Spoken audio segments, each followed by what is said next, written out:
Le plan d'aujourd'hui, ça va ressembler beaucoup à hier. Donc, on va faire une révision de l'examen sur les chapitres 8 et 9 que vous avez déjà fait. Puis après ça, on va repasser à la théorie. Je vais vous donner l'exit ticket que vous allez pouvoir m'envoyer via Remind. Puis, ça va être tout pour votre dernier cours de sciences de l'année. Parce que demain, on n'a pas de cours, puis que vendredi, ça sert vraiment juste à dire au revoir à ceux qui veulent nous dire au revoir. Alors, je commence à E42. Il y en a encore qui vont peut-être se connecter entre-temps.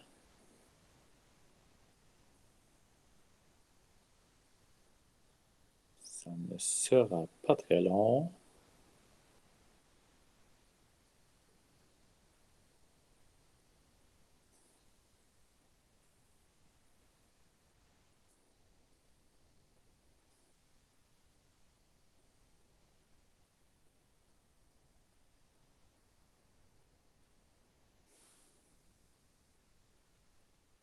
Alors, il était 42. Je commence. Alors, chapitre 8 et 9. Vous allez voir, rien de très compliqué, mais essentiel pour le cours de physique de l'année prochaine. Donc, si vous avez chimie physique, ça va vraiment être important de bien comprendre ces chapitres-là.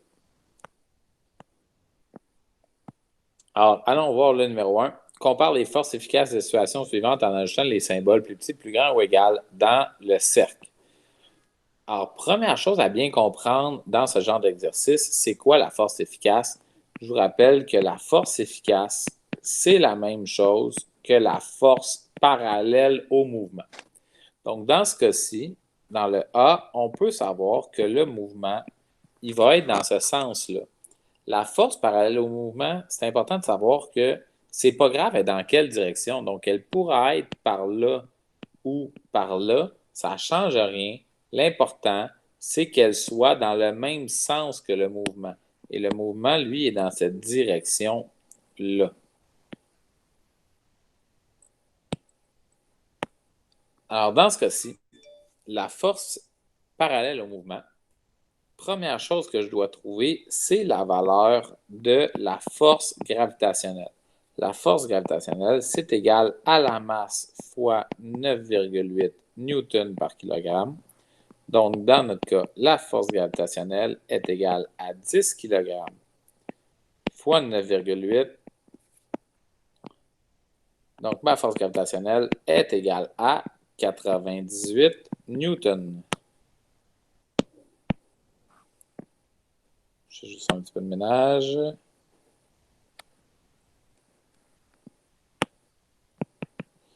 Alors, j'ai une force gravitationnelle de 98 newtons.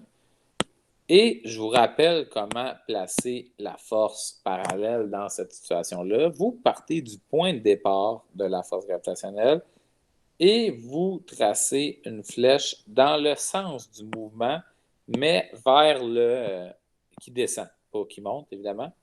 Et ici, ça va donner la force parallèle. Et si jamais un jour, on vous demande la force perpendiculaire, vous allez au bout de cette flèche-là et à un angle de 90 degrés, vous allez rejoindre le début ici. Et ça vous donne la force perpendiculaire.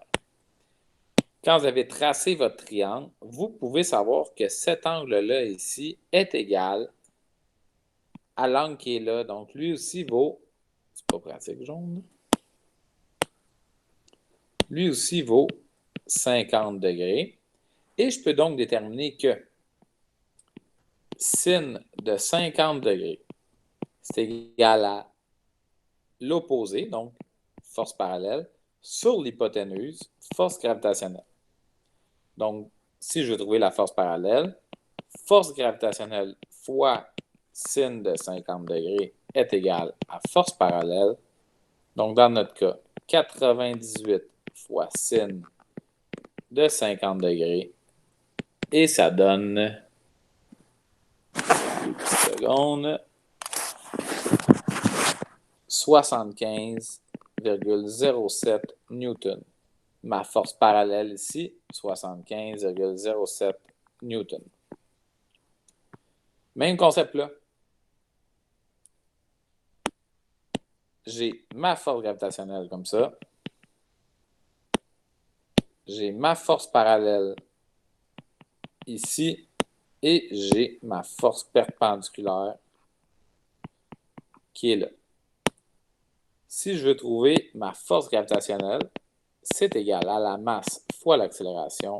Donc, 50 fois 9,8 newtons par kilogramme. Donc, ma force gravitationnelle est égale à 490 newtons. Ma force parallèle, elle, est égale à, je sais que cet angle-là, c'est 10 degrés. Donc, FG sin de 10 degrés.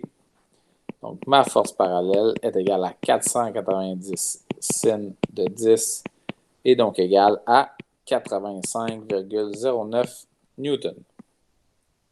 Si on va faire les deux du bas, dans ce cas-ci, mon mouvement est horizontal. J'ai donc ici ma force qui est parallèle au mouvement. Et au bout de celle-là, je trace ma force perpendiculaire. Donc, dans ce cas-ci, ma force parallèle, c'est égal à 50 newtons multiplié par cos de 10 degrés, parce que c'est le côté adjacent qui est ici. Ça me donne donc 49,34 newtons. Et dans l'autre à côté, force parallèle, force perpendiculaire. Donc, ma force parallèle est égale à 10 fois cos de 50 degrés, donc 6,42 newtons. Maintenant, je peux aller faire ma comparaison. C'est quoi A et B? A est plus petit que B. Entre B et C, B est plus grand que C parce que j'ai 85 et 49.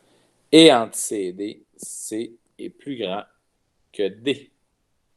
Je vous rappelle que si vous avez des questions, vous pouvez poser les questions sur le chat. Je les lis en même temps. Numéro 2. Pour chaque triangle, détermine la formule te permettant de trouver x. Ta réponse doit prendre la forme x est égal à y tan de 30, par exemple. Donc, dans ce cas-ci, je sais que sin de 30 degrés, c'est égal à x sur y. Donc, si je veux trouver x, ça va me donner y sin de 30 degrés. X est égal à y sin de 30 degrés. C'était ça la réponse. Dans l'examen, je vais vous avouer très franchement que je les ai corrigés à la main, c'est que j'ai accepté plein de formes. Là. Parenthèse, pas de parenthèse, le signe de degré, pas le signe de degré. J'ai vraiment accepté tout ça qui ressemblait à ça. Numéro 2. Cos de 30 degrés. Pourquoi j'ai choisi cos? Parce que j'ai le côté adjacent à l'angle et l'hypoténuse. Donc, cos de 30 degrés, c'est égal à x sur y.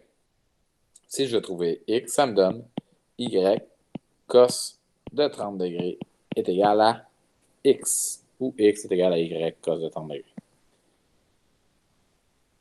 2.3 maintenant, je vais choisir sin encore parce que j'ai le côté opposé et x. Donc, sin de 30 degrés, c'est égal à y sur x. Donc, si je veux savoir x, je peux essayer la chose suivante. X sin de 30 degrés est égal à y. Donc, x est égal à y sur sin de 30 degrés. Et finalement, pour l'autre, je vais utiliser cos. Donc, cos de 30 degrés est égal à y sur x. Donc, x fois cos de 30 degrés est égal à y. Donc, x est égal à y sur cos de 30 degrés. On avait donc ces 4 réponses-là. Et encore une fois, tant que vous aviez les bonnes opérations mathématiques, j'acceptais différentes formes. C'est pas très grave. Or, j'ai mis 3.1 et 3.2 en même temps. À quelle vitesse, c'est 3.1 et avec quelle quantité d'énergie, c'est 3.2. Astérix échappe un bloc de pierre de 500 kg du haut d'une pyramide, sachant que la longueur de la pente est de 176 mètres et que l'angle de la pyramide est de 52 degrés. Avec quelle vitesse la pierre atteindra-t-elle le bas de la pente et avec quelle quantité d'énergie le bloc frappera-t-il Jules César?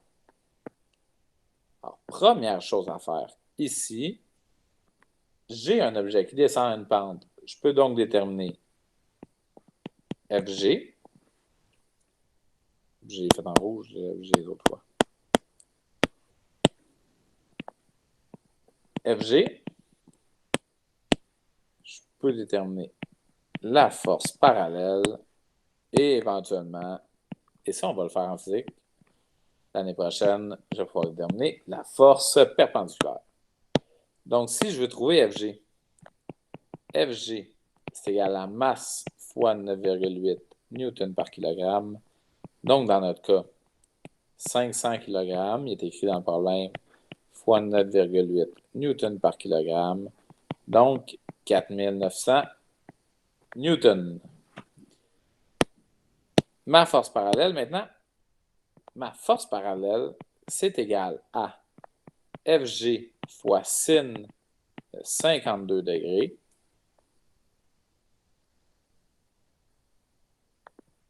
Donc, ma force parallèle est égale à 4900 fois sin de 52. Elle est donc égale à, je l'ai juste ici, 3861,25 newton. Et maintenant, je vais aller un peu plus bas. Maintenant, je peux trouver le travail parce que le travail, c'est égal à la force parallèle multipliée par la distance et la distance, je la connais, c'est 176 newtons. Je peux donc trouver le travail est égal à force parallèle 3861,25 newtons fois la distance 176 mètres. Mon travail, c'est égal à 679 580 joules. Et ça, c'est la réponse 3.2. Avec quelle quantité d'énergie le bloc frappe-t-il Jules César? Bien, avec 679 580 joules.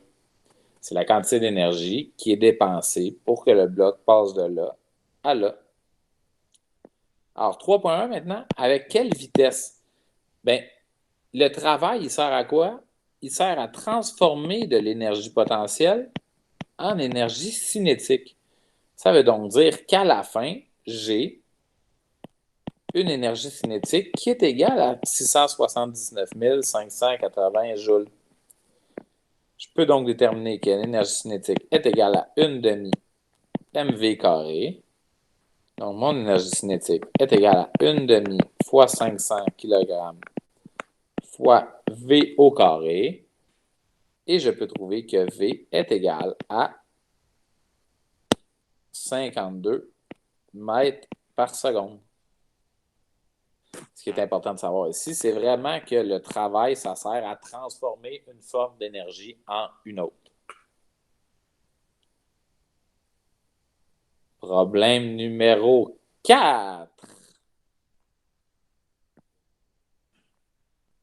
Lors d'une course de type Reed, le joueur numéro 55, appelons-le MAL, effectue une poussée sur le joueur numéro 48, appelons-le ES. Si MAL pousse ES avec une force de 150 newtons à un angle de 40 degrés par rapport à l'horizontale, sur une distance de 30 mètres jusque dans la zone de but, quel travail MAL a-t-il effectué? Et là, ça, c'est un gros problème pour une situation extrêmement simple. Tu as une force de 150 newtons à un angle de 40 degrés sur 30 mètres. Quel est le travail? La première chose à faire, c'est de trouver la force parallèle. je sais que ma force parallèle, c'est égal à 150 newtons fois cos de 40 degrés. C'est là que ça devient pratique, le numéro 2. Si tu es capable de rapidement déterminer que vaut ça ou ça, ben, tu te sauves quand même plusieurs étapes. Là. Dans notre cas, force parallèle est égale à 150 cos de 40. Et ça, on l'a trouvé parce que cos de 40 degrés, c'est égal à adjacent, donc force parallèle sur 150. Donc, 150 cos de 40, c'est égal à force parallèle. Et je peux trouver donc que ma force parallèle est égale à 114,9 newtons. Et maintenant, c'est extrêmement simple. Je vous rappelle que travail, c'est égal à force parallèle multiplié par distance. J'ai ma distance de 30 mètres. Donc, le travail, c'est égal à 114,9 newtons multiplié par 30 mètres. Et donc égal à 3447,2 joules.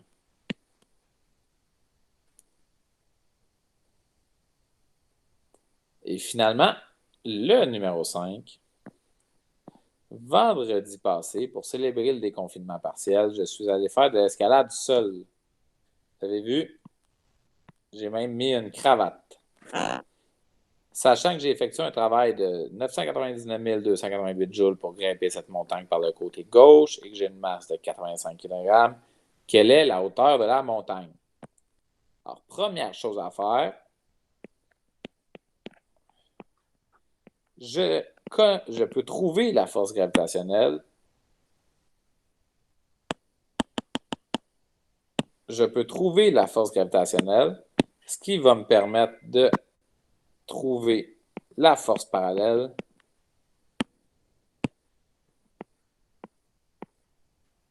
La force perpendiculaire, j'en ai pas besoin de ça. Ma force gravitationnelle, c'est égal à 85 kg multiplié par 9,8 newtons par kilogramme. C'est donc égal à, M. Di Maria, il me parle beaucoup. Es-tu là? Es-tu connecté? Ou il fait juste me poster sur Remind?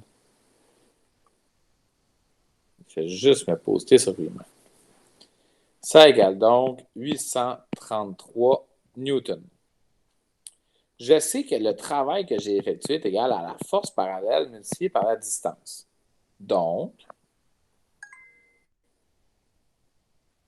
non, excusez, il me manque une étape. Ça, c'est ma force gravitationnelle. Ma force parallèle, elle, c'est égal à, je sais que l'angle ici, c'est 50 degrés parce qu'il est écrit dans le problème.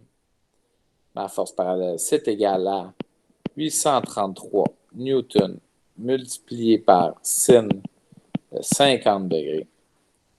Ma force parallèle est donc égale à 638,12 newtons. Et finalement, je sais que mon travail, c'est égal à ma force parallèle multipliée par mon déplacement. Mon travail, je le connais. 999 288 joules. C'est égal à 638,12 newtons multiplié par la distance. Donc, la distance est égale à 1565,99 mètres. Ça, c'est quoi? C'est ça ici. Mais moi, ce que je veux savoir, c'est ça. Je sais cependant que sin de 50 degrés, c'est égal à la hauteur sur 1565,99 mètres. Je peux donc trouver la hauteur 1565,99 mètres fois sin de 50 degrés. C'est égal à ma hauteur. 1200 mètres est égal à la hauteur.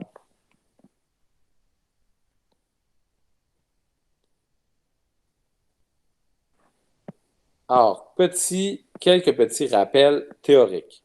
La force, il y en a deux sortes qui sont importantes. Évidemment, il y a la force perpendiculaire aussi éventuellement, mais en secondaire 4, plus ou moins important. Il y a la force parallèle au mouvement, qu'on appelle aussi la force efficace. Et la deuxième, c'est la force gravitationnelle. La force gravitationnelle est toujours verticale, est toujours dirigée vers le bas. Vous allez toujours avoir une force gravitationnelle comme ça, peu importe la situation. Elle ne sera jamais de même, jamais comme ça, jamais comme ça. Elle sera toujours verticale et vers le bas. Le travail est représenté par la multiplication de la force efficace et de la distance. Donc, force efficace multipliée par distance. Puis, c'est à peu près ça. S'il n'y a pas de questions, je vais vous orienter vers le billet de sortie. Le billet de sortie, jusqu'à 11h40, vous pouvez m'envoyer la réponse sur Remind. À partir de 11h40, vous m'envoyez la réponse sur le formulaire que je vais vous envoyer. Alors, pour vous débarrasser d'un sac de déchets de 25 kg, je vous avoue franchement qu'au départ, je pensais mettre un cadavre, mais je trouvais ça un peu trop dark. Pour vous débarrasser d'un sac de déchets de 25 kg, vous le tirez jusqu'à une falaise, comme ça, tu tires, puis tu laisses débouler la falaise. Quelle quantité de travail a été effectuée sur la partie plate? Donc, ça, c'est A. Quelle quantité de travail a été effectuée sur la partie en angle? Ça, c'est B. Et quel est le travail total? Ça, c'est C. Vous pouvez commencer à l'instant. S'il y a des questions, vous pouvez les poser sur le chat. S'il n'y a pas de questions dans les 2 prochaines minutes, je vais fermer la réunion pour pouvoir mettre la réunion en ligne. Mais je serai toujours présent sur Remind pour répondre aux questions. Je commencerai par répondre aux questions de M. Di Maria. Est-ce qu'il y a des questions?